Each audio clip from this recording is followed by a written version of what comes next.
নমস্কার, আমি অনির্বাণ চৌধুরী। শুরু করছি স্ট্রেট কাট। জানেন, আমেরিকাকে টেক্কা দিয়ে দিলাম আমরা। কিসে বলুন তো? খরচে, ভোটের খরচে।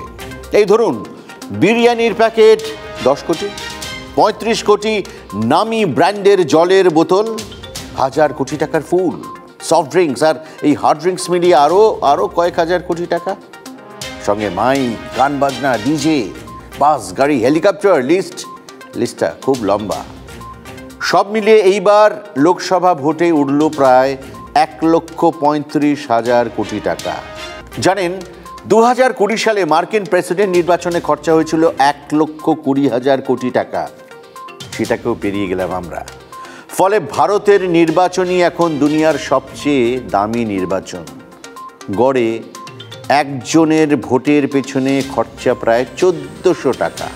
একজন ভোটার ভোট দেবেন, তার পেছনে খরচা 1400 টাকা।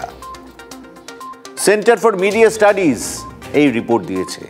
আর মজার কথা হলো যে এই 1,35,000 কোটির তার মধ্যে মাত্র 25,000 কোটি টাকা ভোট ব্যবস্থাপনার কাজে কমিশন খরচা করে।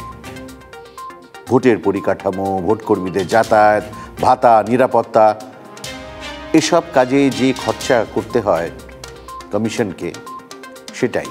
আর বাকিটা মানে প্রচার এবং রাজনৈতিক দলের নেতা কর্মীদের পেছনে খরচের পরিমাণ, সেটা 1,00,000 কোটি টাকারও বেশি। গত লোকসভা নির্বাচনের তুলনায় প্রায় দ্বিগুণ।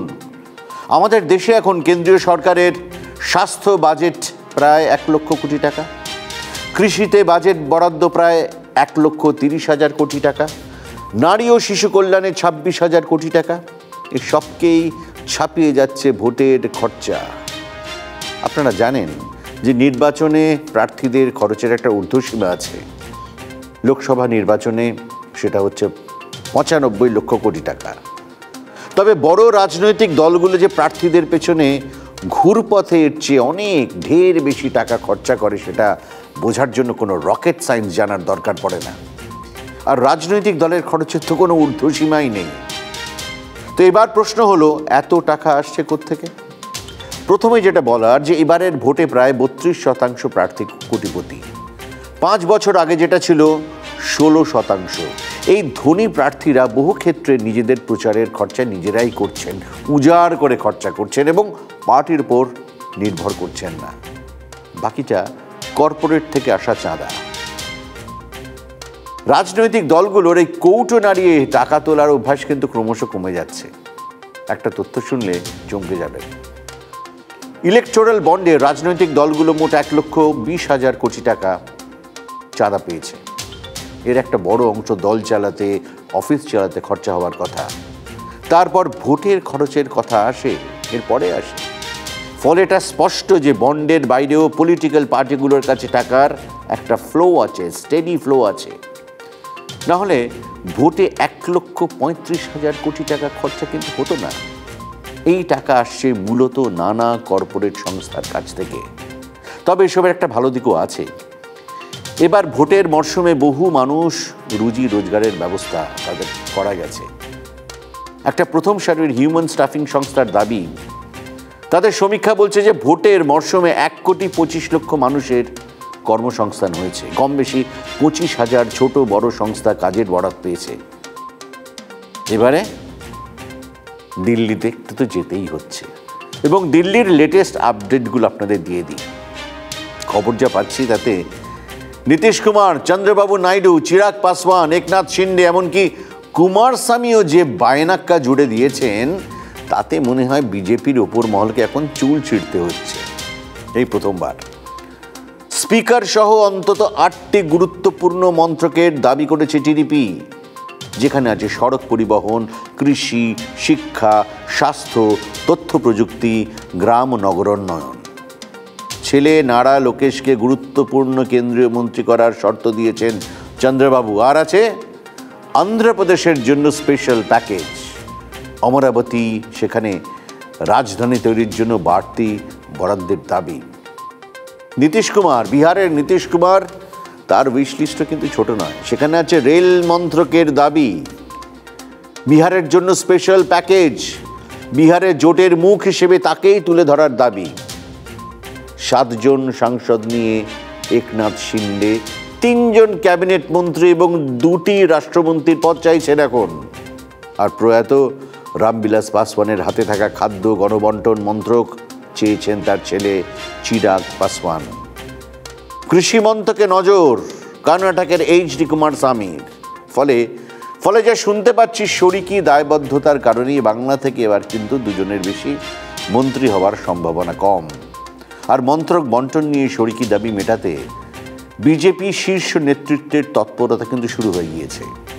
আজই জেপি নাড্ডার বাড়িতে বৈঠকে বসলেন অমিত শাহ, রাজনাথ সিং। খবর পাচ্ছি যে শরিকদের সঙ্গে কথা বলার দায়িত্ব এই 3 জনকেই দিয়েছেন নরেন্দ্র মোদী। তৃতীয় দফায় নরেন্দ্র মোদীর সরকার গড়ার দোরগোড়ায়, কিন্তু এবার নরেন্দ্র মোদীর শরিক নির্ভরতা অনেক বেশি। এবং শুধু নির্ভরতা বেশি তাই নয়, শরিকরা নানা রকম বায়না করছেন। এটাই এনডিএ শিবিরের অন্দরের খবর। তাদের আসন সংখ্যা, তাদের স্ট্রাইক রেট খারাপ নয়। ফলে তারা কেউ স্পেশাল প্যাকেজ চাইছেন, যেমন চন্দ্রবাবু নাইডু। শোনা যাচ্ছে যে স্পেশাল প্যাকেজ, যে স্পেশাল ক্যাটেগরি স্ট্যাটাস অন্ধ্রপ্রদেশের জন্য দাবি করে তিনি এনডিএ ছেড়ে এবার সেই নতুন করে আবার সেই দাবি তিনি তুলতে পারেন। অন্যদিকে বিহারের জন্য কিছু আলাদা পাওনাগণ্ডার দাবি তুলছেন নীতিশ কুমার। সঙ্গে কিছু ভালো মন্ত্রক, এমন কিছু মন্ত্রক যে মন্ত্রকগুলো বেশ কার্যকরী, অর্থাৎ ওয়েট ক্যারি করে। ফলে সব দিক সামাল দিতে গিয়ে এবার কিন্তু বিজেপি তার নিজের দলের কজনকে মন্ত্রী করতে পারবে তা নিয়ে অনেক সংশয় তৈরি হয়েছে। বিশেষ করে বাংলার কথা দেখুন, বাংলায় 18টা সিট থেকে নেমে চলে এসেছে 12টায়। 2019-এর যা আসন সংখ্যা তার থেকে 6টা কম। ফলে এবার বাংলার সাংসদদের, বিজেপি সাংসদদের মন্ত্রিসভায় খুব কম দেখা যেতে পারে। যদি দেওয়াও হয় মন্ত্রিত্ব, বড়জোর 1 থেকে 2 জনকে, 2-এর বেশি আপাতত নয়। তাও আবার পূর্ণমন্ত্রী হওয়ার সম্ভাবনা অত্যন্ত কম। ফলে এবার শরিকি চাপ বিজেপিকে প্রায় নাস্তানাবুদ করে দিচ্ছে। ওই যে সরকার গঠন হয়তো সম্ভব হবে, কিন্তু সরকার গঠনের পর মসৃণভাবে সেই সরকারকে পরিচালনার ক্ষেত্রে বেশ কিছু চ্যালেঞ্জেস থেকে যাবে। 80 আসনের মধ্যে 68 আসন নিশ্চিত। ভাগ্য ভালো হলে আরও 4টি আসন বিজেপির পক্ষে যাওয়ার সম্ভাবনা। পরশুর ঠিক পরপর বিজেপির অভ্যন্তরীণ রিপোর্টে উঠে এসেছিল এই সম্ভাবনার কথা। অথচ ফল প্রকাশের পর দেখা গেল কোট আনকোট নিশ্চিত 68 আসন।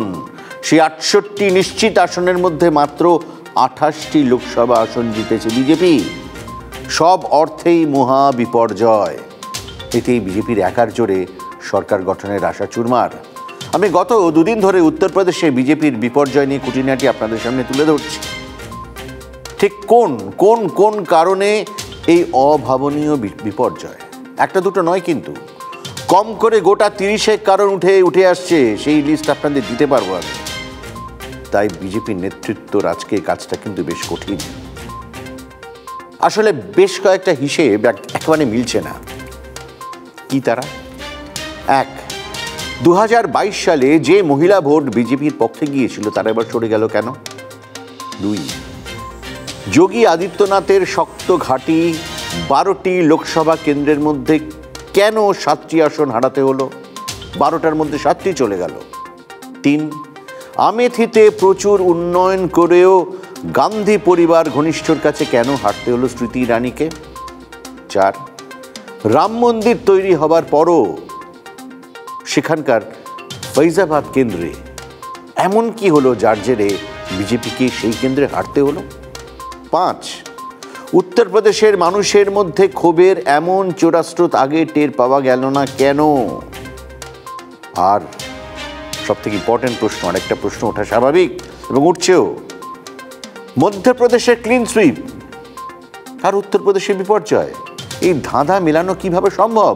মানুষ যদি মোদী সরকারের উপর রেগেই থাকে, তাহলে উত্তরপ্রদেশের পাশের রাজ্যে তার প্রতিফলন দেখা গেল না, এমন কি সম্ভব? দেখুন, সাফল্য অনেক কিছুই ঢেকে রাখে, ব্যর্থতা আবার ছোট ছোট সমস্যাকেও একটা প্রকট জায়গা করে দেয়। উত্তরপ্রদেশ নিয়ে এতদিন মোদী যোগী সমন্বয়ের কথা বলা হয়েছে, এখন অন্তর্ঘাতের অভিযোগে চাপানোতর শুরু হয়ে গিয়েছে। মোদি শাহ শিবিরের একটা অংশ দাবি করছে এই ব্যর্থতার দায় যোগী আদিত্যনাথের। মোদির সাজিয়ে দেওয়া বাগান নিজের দোষে নষ্ট করেছেন যোগী। মোদি শাহকে উপেক্ষা করে নিজের মতন করে রাজ্য প্রশাসন চালাতে গিয়ে সব ঘেঁটে দিয়েছেন এই অভিযোগ। ঠাকুর, রাজপুত, পাসি, এমনকি দলিতদেরও খেপিয়ে দিয়েছেন তিনি।